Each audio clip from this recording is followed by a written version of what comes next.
Masih menyisakan pertanyaan bahwa kenapa agama Hindu di Indonesia jauh lebih berkembang daripada agama Buddha, sementara di Asia Daratan, ya terutama di Asia Tenggara Daratan ya. Nah ini agama Buddha jauh lebih berkembang daripada agama Hindu. Nah inilah yang akan kita obrolin untuk saat ini.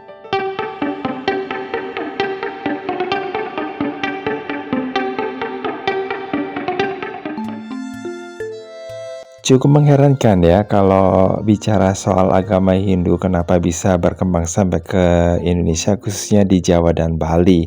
Sementara agama Hindu ini dikenal sebagai agama yang eksklusif di mana agama Hindu ini hanya berkembang di India saja. Sementara kalau menyeberang ke tempat yang lainnya terutama di seberang lautan atau melampaui perairan akan merusak kemurnian dari agama Hindu itu sendiri.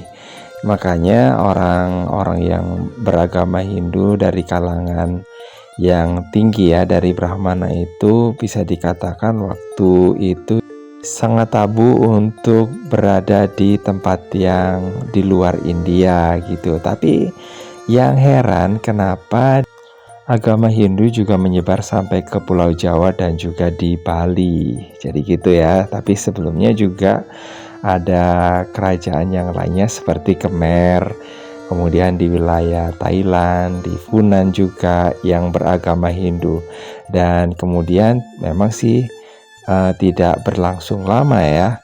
Tapi yang jelas memang ada juga gitu loh agama Hindu. Nah, siapa yang membawa? Karena yang jelas para Brahmana tidak akan datang sampai ke seberang lautan.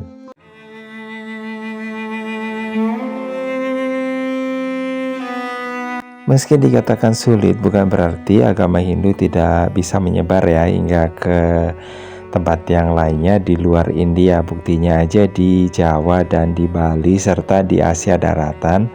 Ini agama Hindu ternyata juga berkembang gitu ya. Sementara itu di tempat yang lainnya memang agama Hindu hanya menyebar di kawasan sekitar India aja seperti di daerah Nepal, di daerah mungkin Pakistan dan sebagainya gitu ya. Pokoknya yang jelas berada di sekitaran India. Tapi kalau di seberang lautan ini hanya ditemukan di wilayah yang cakupannya memang nggak terlalu luas ya. Hanya di daerah Jawa, Bali, dan juga sedikit di Asia Tenggara Daratan ya. Meskipun awalnya memang kerajaan-kerajaan ini cukup luas penyebarannya, tapi kemudian tiba-tiba surut dan akhirnya hilang berubah menjadi agama Buddha. Nah, kalau ngobrol soal agama Buddha, nah ini tentu saja banyak yang menarik di sini ya karena kecurigaan kita tentu saja sama para pedagang Buddha gitu ya yang menyebar dari India sampai ke wilayah Asia Tenggara bahkan Asia Timur juga. Nah ini dia ya, agama Buddha ini memang memberikan sebuah keleluasaan gitu ya yang berbeda dengan agama Hindu, dimana kalau agama Hindu memberikan ruang yang sebenarnya cukup sempit ya dibandingkan dengan agama Buddha. Tapi agama Buddha yang setelah Asoka memerintah, nah ini agama Buddha kemudian disebarluaskan hingga ke luar negeri sampai ke Cina juga, sampai ke Asia Timur yang lainnya, hingga ke Jepang gitu ya. Nah ini juga mungkin mereka inilah yang akhirnya membawa agama Hindu juga gitu ya di dalam kapal mereka itu bersama dengan orang-orang mungkin yang sedikit mengetahui tentang agama Hindu, akhirnya sampailah ke wilayah di luar India yang agak jauh gitu seperti di Jawa, di Bali, kemudian juga di wilayah Kamboja dan Vietnam untuk wilayah sekarang. Nah inilah yang akhirnya yang mungkin membuat agama Hindu jadi menyebar Tentu saja tidak hanya para pedagang Buddha ya, yang melakukan perdagangan dengan kawasan yang lainnya, tetapi ada juga pedagang Hindu dan juga para kesatria yang juga datang. Nah, kalau pedagang ini udah tahu ya, orang yang berjual beli gitu ya, terutama mereka yang membeli rempah-rempah dari wilayah Nusantara untuk dijual ke wilayah Timur Tengah gitu ya. Terus kemudian para kesatria ini sendiri adalah para bangsawan yang juga melakukan perluasan wilayah atau mungkin juga ingin melakukan hubungan diplomatik atau yang lainnya gitu dengan wilayah di luar India. Ini juga melakukan kontak ya dengan wilayah di Nusantara, dan salah satu contoh adalah kerajaan Chola yang kemudian menguasai wilayah Sriwijaya gitu. Dan memang ini dari kalangan kesatria, dan ini tidak menutup kemungkinan akhirnya orang-orang Hindu sendiri dan pedagangnya serta kesatrianya itu kemudian masuk ke wilayah di Asia Tenggara.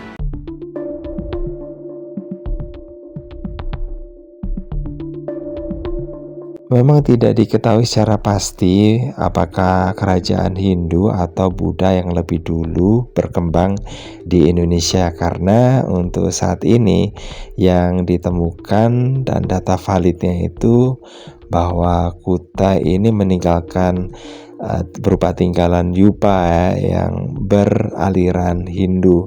Jadi untuk saat ini sampai ditemukan ada data lagi yang lainnya mungkin mendukung, maka Kutailah yang dianggap sebagai kerajaan tertua di Indonesia.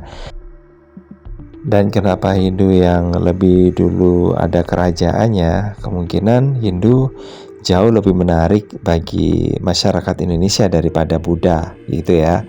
Karena Hindu memiliki suatu sistem struktur kekuasaan yang kuat, sementara kalau di Buddha memang ya ada juga sih raja sebagai pusat kekuatan yang tertinggi, tapi Buddha ini jauh lebih menekankan pada kesetaraan atau egaliter.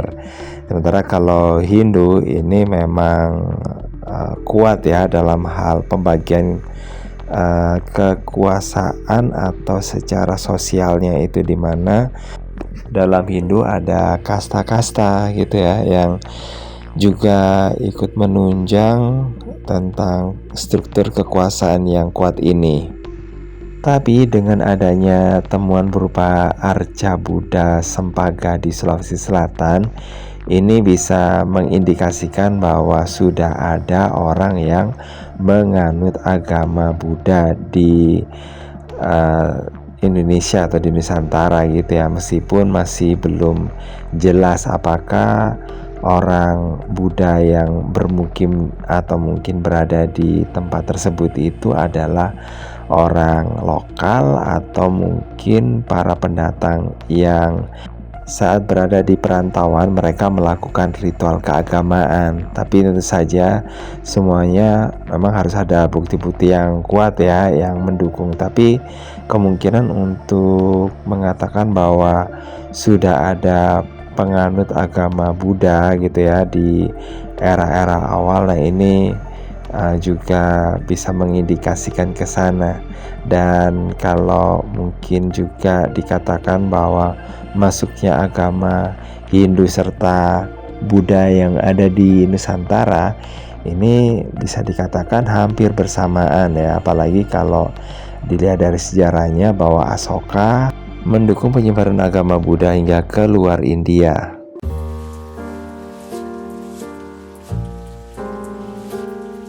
Dengan ketatnya aturan dalam agama Hindu yang mengatakan bahwa dengan menyeberangi lautan akan mencemarkan kesucian dari spiritual dan juga kemurnian agama Hindu. Nah, tapi bukan berarti bahwa agama Hindu nggak ada yang lolos ya ajarannya, tentu saja ada. Karena di setiap hal itu ada sesuatu perkecualian. Nah, ini memang nggak bisa dipungkiri ya, termasuk juga dalam agama Hindu ada ajaran-ajaran yang mungkin dalam hal urusan Weda gitu ya, itu hanya bisa dikuasai oleh para Brahmana karena memang Weda itu di awalnya itu memang hanya berupa hafalan dan yang hafal itu hanya orang-orang dari kasta Brahmana, sementara yang lainnya itu hanya mengambil ya bagian-bagian tertentu saja gitu ya yang bisa disebarkan, dan seperti aliran-aliran seperti Siwa, aliran Wisnu gitu ya, atau Waisnawa ini yang bisa menyebar. Ya memang ada juga sih orang-orang fanatik dari aliran Sivaistik dan juga Waisnawa yang tetap melakukan ritualnya itu secara mungkin ortodok gitu ya di India, tapi orang-orang yang mungkin pingin menyebarluaskan atau mungkin yang mengatakan bahwa mereka tidak tabu dengan dunia luar, mereka inilah yang kemudian memberikan ajaran-ajaran sampai ke luar India.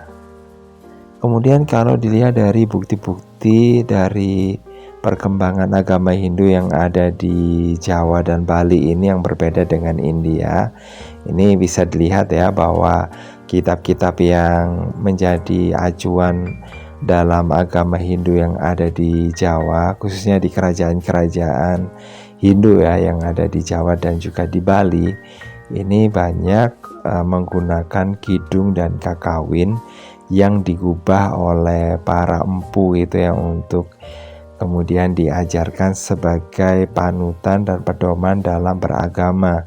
Dan kalau untuk Weda yang berkembang saat ini mungkin sudah beda kasus lagi ya, karena dengan adanya perkembangan zaman ini ada tuntutan untuk ya mengubah gitu ya ajaran-ajaran yang tadinya kaku menjadi lebih fleksibel.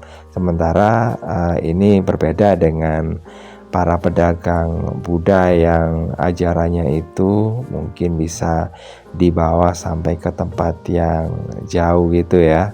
Nah, sementara itu di dalam abad-abad perkembangan agama Hindu yang bisa dikatakan mengalami puncaknya ya di Nusantara, waktu itu kontak dengan wilayah di India ini bisa dikatakan sudah hilang ya, dimana para pedagang India itu sudah mulai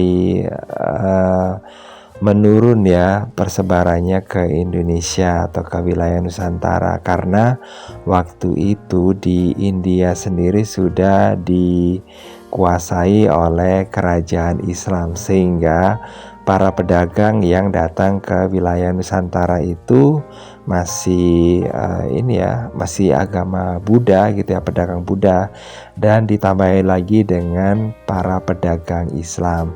Inilah yang kemudian lambat laun Islam secara masif bisa dikembangkan di wilayah Nusantara karena ya ada pendukung yang kuat gitu ya. Sementara ajaran-ajaran Hindu yang tadinya itu dikenalkan terus-menerus sama pedagang Hindu karena mungkin ada batasan atau mungkin sudah ada semacam ya tidak bisa berkembang karena dukungan dari kerajaan-kerajaan Hindu yang ada di India juga berkurang karena mereka sendiri juga mengalami kesulitan untuk bergerak gitu ya.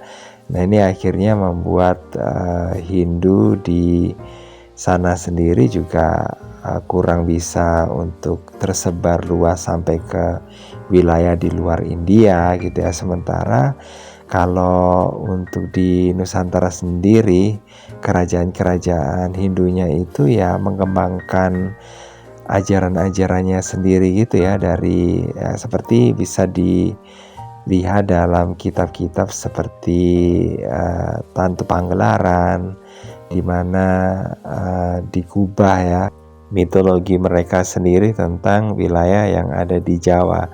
Kalau tadinya itu mitologinya itu berkaitan sama Samudra Montana, tapi kemudian jadi Tantu Panggelaran, di mana ada pergeseran bahwa ada bagian dari Gunung Himalaya yang diangkut ke Pulau Jawa. Nah, ini menandakan bahwa secara politik juga waktu itu Hindu yang ada di India sepertinya sudah jatuh, dan orang Jawa sudah merasa bahwa itu waktunya bahwa Hindu ini dikembangkan secara sendiri dan juga dibuat oleh orang Jawa, dan ya dengan pengetahuan mereka serta alam pikiran orang Jawa juga di waktu itu.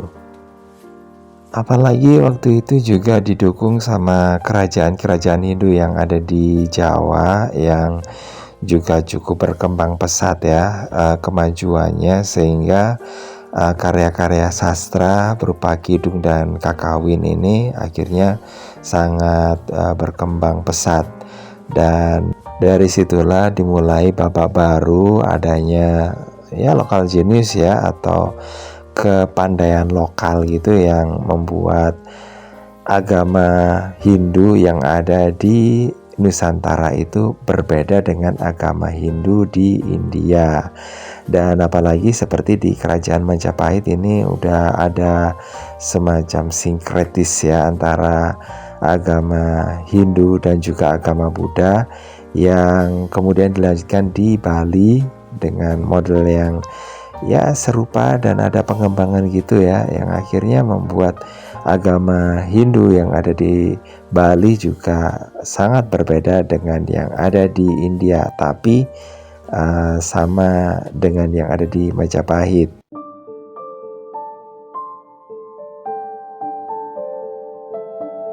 Mengatakan bahwa agama Hindu yang ada di Nusantara ini sebagai agama yang tidak asli India itu ya bisa dikatakan ya agak-agak sulit juga sih ya, kalau diambil dari sumber-sumbernya sih.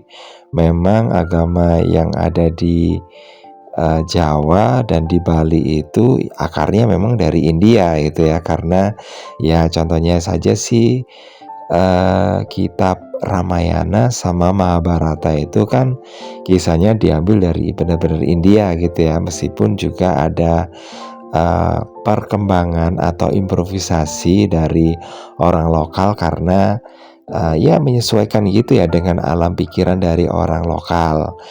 Tapi jangan salah juga ya, di India sendiri ada banyak sekali aliran-aliran yang tadinya itu terpisah-pisah ya. Dan setelah ada agama yang lebih besar yang mungkin fokusnya itu ke dewa-dewanya bangsa Arya, nah ini kemudian disatukan menjadi sebuah agama yang sama orang Barat itu kemudian juga disatukan lagi ya, sebagai namanya maksudnya ya, sebagai agama Hindu. Jadi sebenarnya sih agama Hindu itu berasal dari berbagai macam aliran yang ada di India yang kemudian disatukan, karena awalnya ya berbeda-beda. Jangankan satu satu kawasan, satu desa itu kadang-kadang itu berbeda ya guys ya.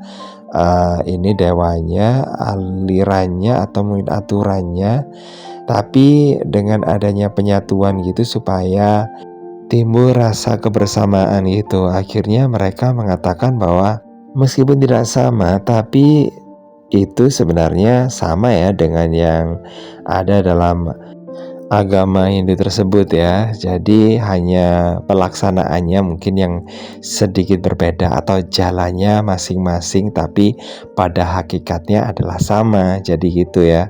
Itu yang digunakan untuk mempersatukan supaya ada kebersamaan. Dan ini juga nggak jauh beda dengan yang ada dalam agama Hindu Buddha atau Siwa Buddha yang ada di Majapahit, di mana waktu itu Raja Hayam Wuruk dan juga Kertanegara ya, waktu di era Singasari atau di masa sebelum Majapahit, ini yang mengatakan atau dia mengatakan bahwa sebenarnya sih Siwa atau yang sekarang itu masuk ke Hindu dan Buddha itu pada hakikatnya sama gitu ya. Makanya ada sinkretisme antara Hindu Buddha yang kemudian akhirnya menjadi agama yang sekarang ini berkembang di wilayah Bali. Jadi di Bali itu sebenarnya memang nggak murni Hindu ya itu ya, tapi ada masuk-masukan gitu ya dari agama Buddha. Atau juga di Indianya juga sama ya guys, karena di India sendiri ini adalah salah satu awatara atau avatarnya dari Wisnu ini sebagai Buddha. Nah ini tujuannya itu seperti apa dan kapan itu munculnya, ya jelasnya setelah adanya Buddha gitu ya, agama Buddha muncul, baru ada avatarnya dari Wisnu gitu ya, yang meskipun agama Buddha sama Hindu sendiri itu di satu sisi itu ya mereka memiliki perbedaan yang mendasar ya, seperti kalau dalam agama Buddha kan nggak mengenal adanya ini jiwa yang kekal gitu ya, atau enggak mengenal adanya Tuhan, sementara di Hindu ini ada kekuatan yang tertinggi. Jadi memang ini ya, Hindu memang memiliki cara untuk menyelesaikan masalah itu supaya tidak timbul ya masalah yang lebih rumit itu atau perpecahan gitu ya. Jadi memang itu sebuah langkah atau strategi dari agama atau penganut Hindu itu supaya bisa berkembang terus dan bisa menyesuaikan diri itu dengan perubahan zaman, jadi gitu. Dan waktu itu memang bisa dikatakan berhasil ya, ketika Buddha sudah dalam atau mungkin mengalami masa puncak-puncaknya di India. Tapi kenapa sekarang menjadi agama Hindu? Nah ini karena agama Hindu sendiri yang bisa dikatakan fleksibel. Sementara itu kalau orang Bali atau orang Jawa yang beragama Hindu kemudian dikatakan bahwa mereka itu melakukan penyimpangan ajaran, ya mereka bisa juga mengatakan bahwa di India pun ada banyak aliran dan itu dikatakan lurus-lurus dan sah-sah saja gitu ya, dan tidak menyimpang. Kenapa yang di Indonesia dikatakan menyimpang gitu? Kalau buat alasan seperti ya bisa saja ya.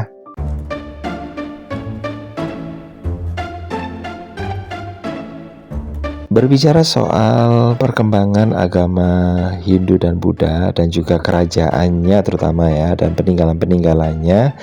Nah ini kita lihat aja ya dari peninggalan-peninggalan agama Buddha yang ternyata jauh lebih duluan berkembang dan lebih spektakuler dari yang ditinggalkan oleh agama Hindu. Seperti contohnya adalah Candi Borobudur, ini dibangun lebih dulu dan lebih megah dibandingkan dengan Candi Prambanan. Candi Borobudur sendiri itu adalah peninggalan dari agama Buddha ya. Dan ini sebenarnya sih bukan candi, karena candi itu sebenarnya hanya istilah yang dipakai oleh orang Jawa saja atau di Jawa saja. Sementara itu kalau di Candi Prambanan ini bersifat kehinduan. Sementara di tempat-tempat yang lainnya ini memang Buddha itu jauh lebih berkembang. Apalagi ada banyak kerajaan-kerajaan di wilayah Asia Tenggara Daratan yang kemudian mengkonversikan agama kerajaannya itu dari agama Hindu ke agama Buddha. Tentu saja alasannya ya mungkin kalau di Indonesia kenapa kok terutama yang kerajaan Kuta ya, yang kenapa agama Hindu itu jauh lebih diterima di sana itu ya karena yang diambil dalam kaitan dengan struktur kekuatan yang atau kekuasaan yang kuat gitu ya. Sementara kalau di Asia Tenggara Daratan ini lebih mengutamakan kesetaraan. Makanya si agama Buddha itu jauh lebih berkembang di Asia Tenggara Daratan. Sementara kalau di wilayah Jawa sama Bali yang berfokus pada raja dan juga kerajaannya serta struktur kekuasaan yang kuat, jelasnya agama Hindu ini yang dikatakan yang paling cocok gitu ya. Dan meskipun kerajaan-kerajaan Hindu yang ada di Pulau Jawa dan di Bali ini bisa dikatakan berkembang ya. Nah ini ancaman-ancaman dari kerajaan Buddha bukan berarti nggak ada. Banyak kejadian seperti di masa Raja Darmawangsa ini juga mendapatkan ancaman dari Sriwijaya. Terus kemudian yang beragama Buddha gitu ya.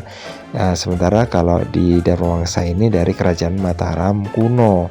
Sementara itu kalau di Singasari, nah ini juga persaingannya itu juga sama sih dengan kerajaan Sriwijaya juga, karena waktu itu juga sama-sama melakukan ekspansi wilayah gitu ya. Sementara kalau di masa Majapahit ini sudah mulai tenang karena kekuasaan dari Majapahit ini sudah cukup kecil persaingannya karena pengaruh dari kerajaan Sriwijaya ini sudah memudar bahkan hilang sama sekali dari Nusantara. Tapi ya memang sih kerajaan-kerajaan Buddha yang ada di wilayah Asia Tenggara Daratan yang mungkin juga ini kelanjutan dari Sriwijaya dan teman-temannya gitu ya.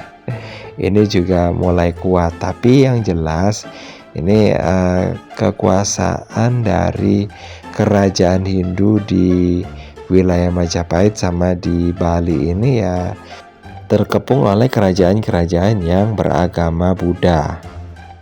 Namun terlepas dari itu semua, kita masih bisa membanggakan diri ya bahwa di masa kerajaan di Nusantara itu juga ada tinggalan-tinggalan berupa bangunan, karya sastra yang patut untuk dilestarikan gitu ya, karena ini merupakan karyanya bangsa Indonesia sendiri.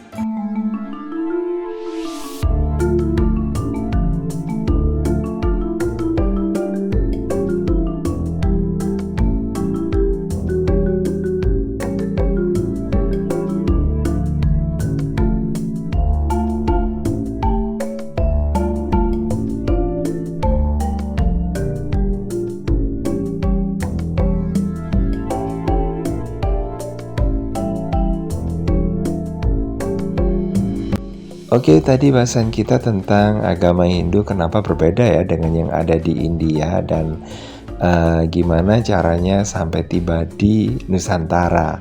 Dan kalau mungkin ada yang salah bisa tulis atau mungkin bisa diralat di kolom komentar. Dan jangan lupa ya dukungannya untuk like, subscribe, komen, dan share untuk perkembangan channel ini.